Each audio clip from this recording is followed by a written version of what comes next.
കേക്കിൻ്റെയൊക്കെ fillings കണ്ടിട്ട് ഒരുപാട് പേര് ചോദിക്കുന്നുണ്ട്, ഇതിലെന്തെങ്കിലും ലാഭമുണ്ടോ, ഇങ്ങനെയൊക്കെ കൊടുത്തിട്ടുണ്ടെങ്കിൽ നഷ്ടം വരില്ലേ എന്നൊക്കെയുള്ള കാര്യങ്ങൾ. നഷ്ടം വരുമോ എന്ന് ചോദിച്ചാൽ എനിക്കറിയില്ല കേട്ടോ. കാരണം ഞാൻ ഇതുവരെ എങ്ങനെ നഷ്ടം വരുമോ ഇല്ലയോ എന്നുള്ളത് നോക്കിയിട്ടില്ല. പിന്നെ നമ്മൾ കേക്ക് എത്രത്തോളം ഫില്ലിങ്സിലും ടേസ്റ്റിലും കൊടുക്കുകയാണെന്നുണ്ടെങ്കിൽ നമുക്ക് വീണ്ടും വീണ്ടും ഓർഡേഴ്സ് വരും കേട്ടോ. അത് ഉറപ്പ് തരാൻ പറ്റുന്ന ഒരു കാര്യമാണ് കേട്ടോ. കാരണം ഞാൻ വേറെ കണ്ടന്റുകളൊന്നും യൂസ് ചെയ്യാറില്ല.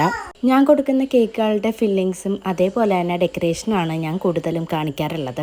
ഡെയിലി ഒരു 2 വീഡിയോ വെച്ച് ഇടാനായിട്ട് ഞാൻ ശ്രമിക്കുന്നുണ്ട്. ഇടയ്ക്ക് വെച്ചിട്ട് ഓർഡേഴ്സ് ഇല്ലാത്ത സമയത്ത് മാത്രമാണ് 1-2 ദിവസം ഞാൻ വീഡിയോസ് ഇടാതിരിക്കുന്നത്. അപ്പോൾ തന്നെ അറിയാമല്ലോ, നമുക്ക് എന്തായാലും അത്യാവശ്യം വേണമെന്നത്ര ഓർഡേഴ്സുകൾ കിട്ടുന്നുണ്ട്. പിന്നെ ഈ ടോപ്പിലത്തെ ചോക്ലേറ്റ് ഒക്കെ മെൽറ്റായി തുടങ്ങി കേട്ടോ. നല്ല ചൂടായിരുന്നു. ഞാൻ ഉച്ചയ്ക്കായിരുന്നു കേട്ടോ ഈ ഒരു കേക്ക് ചെയ്യാനായിട്ട് നിന്നിട്ടുണ്ടായിരുന്നത്. നമ്മളൊരു ഗിവ് അവേയുടെ വീഡിയോ അപ്ലോഡ് ചെയ്തിട്ടുണ്ടായിരുന്നു. അത് കാണാത്തവരൊന്ന് കാണണം കേട്ടോ. അപ്പോൾ സപ്പോർട്ടും തരണം. ഇന്നത്തെ വീഡിയോ ഇത്രയേ ഉള്ളൂ. അടുത്തൊരു വീഡിയോ ആയിട്ട് വരുന്നത് വരെ താങ്ക് യു ഫോർ വാച്ചിങ്.